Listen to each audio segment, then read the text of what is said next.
저희도 천국을 향해 힘차게 달려가시길 바랍니다.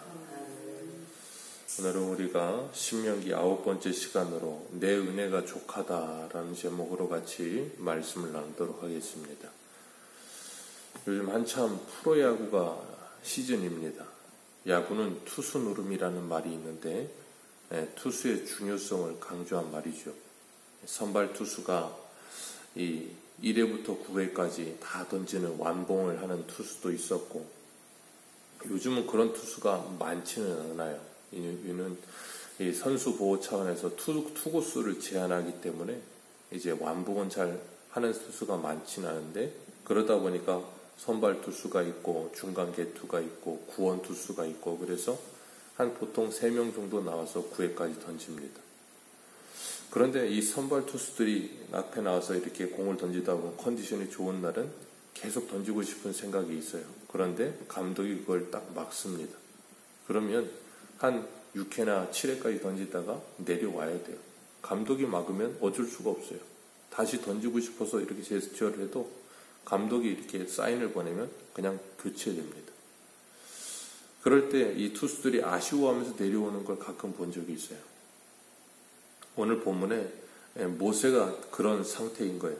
사람이 뭔가 일을 시작했으면 일을 끝내야 됩니다. 중간에 일을 시작했다가 중간에 중도 하차하게 되면 굉장히 찝찝하거든요. 모세가 광야에서 40년 동안 이스라엘 백성들을 인도하였습니다. 80세에 부름받아서 40년이나 수고했어요. 그리고 그 광야 생활에 이 목적지인 가나안 땅이 지금 눈앞에 있습니다. 오늘 본문에도 나오고 있지만 하나님께서 비스강산 꼭대기에서 그 땅을 바라보라 그러셨어요. 그리고 요단강 건너편을 가나안 땅을 눈으로 지금 보고 있는 겁니다. 그런 상태에 있는 모세에게 하나님께서 너는 여기까지라고 이야기하실 때 얼마나 섭섭했을까요? 그러다 보니까 모세가 하나님께 구하옵나니 나로 건너가서 저 땅을 직접 보게 해 주옵소서 하고 하나님께 기도하며 간청하는 모습을 봅니다. 40년 동안이나 열심히 일했습니다. 그런데 40년을 일하고 결과를 보지 못해요. 그럴 때 얼마나 답답하고 화도 나겠어요. 이스라엘 백성들을 데리고 40년 동안 산전수전 못 볼 걸 다 봐가면서 그들을 인도했고, 그러는 가운데 얼마나 힘들고 어려웠으면 우리 민수기 한번 볼까요? 민수기 11장 14절을 한번 내어보겠습니다. 모세가 하나님께 포기하고 싶어서 했던 말이 있어요. 민수기 11장 14절.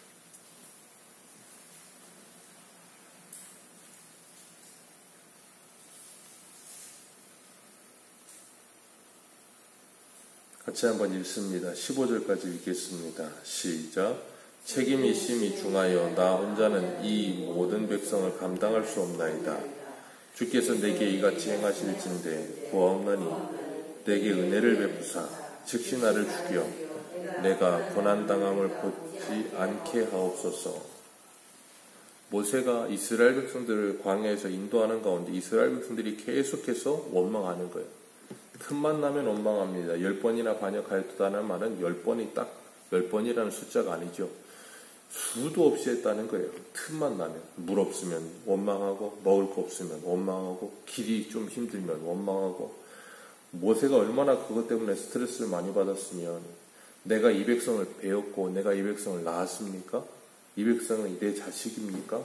왜 나한테 이렇게 고생을 시키십니까? 하면서 하나님께 원망을 한 거예요. 차라리 그냥 저를 죽여주십시오. 얼마나 스트레스가 심했으면 모세가 이렇게까지 이야기했겠어요.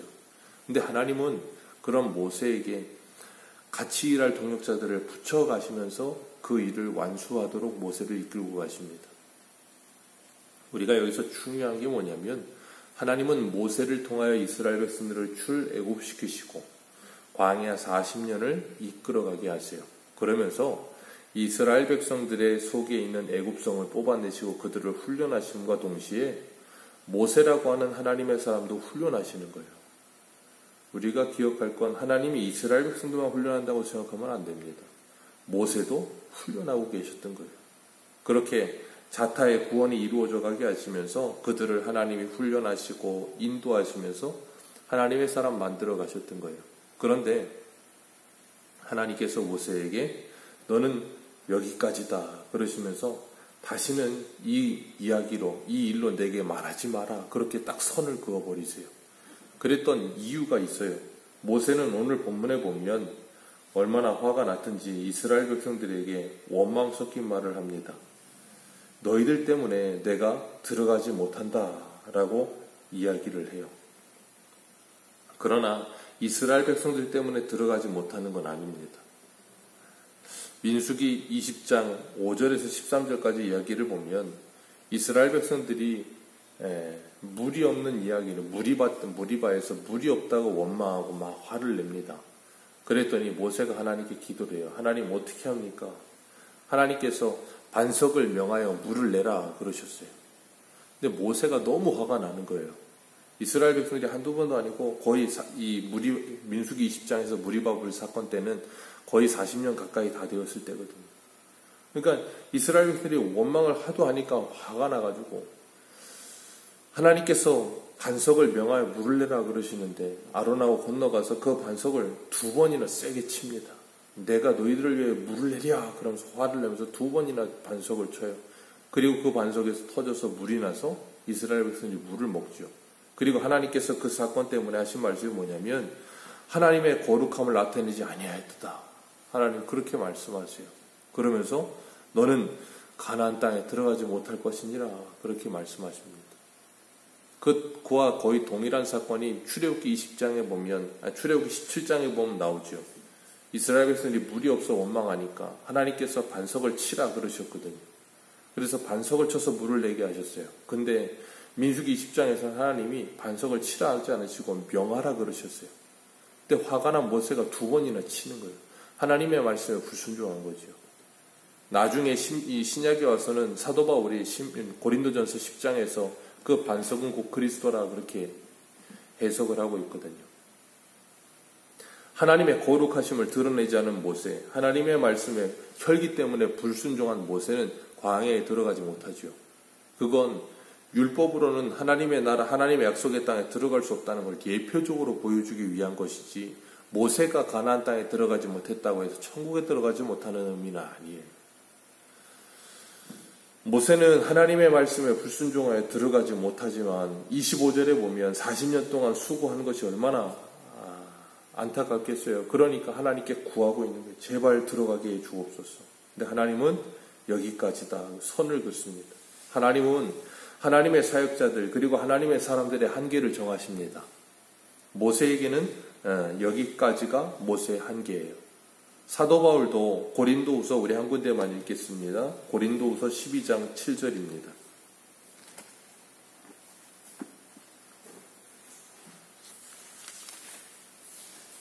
고린도후서 12장 7절.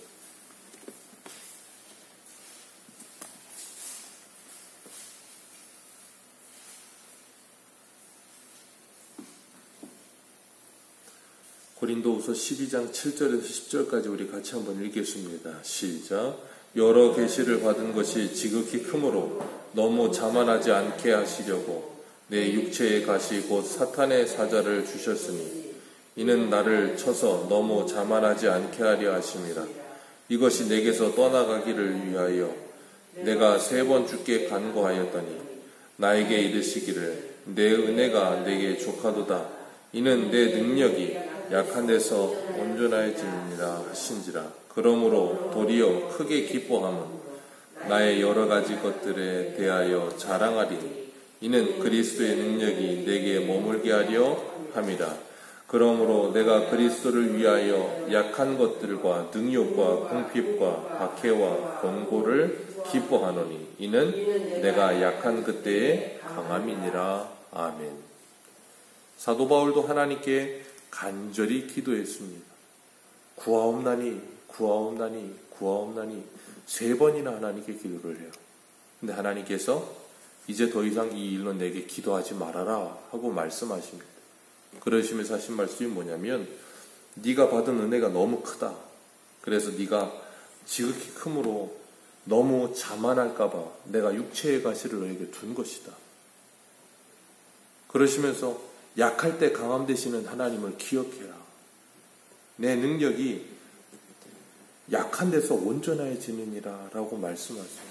그리고 이 바울은 더 이상 이 문제를 가지고 하나님께 기도하지 않습니다. 그리고 바울은 죽는 날까지 이 육체의 가시를 안고 가요. 왜요? 이게 하나님이 바울에게 정하신 바울의 한계예요. 스데반 집사도 젊은 나이에 하나님의 성령에 충만한 일곱 집사 중에 가장 뛰어난 스데반이었지만 하나님은 스데반이 돌에 맞아 죽을 때 그를 막아주지 않으셨고 그냥 허용하셨어요.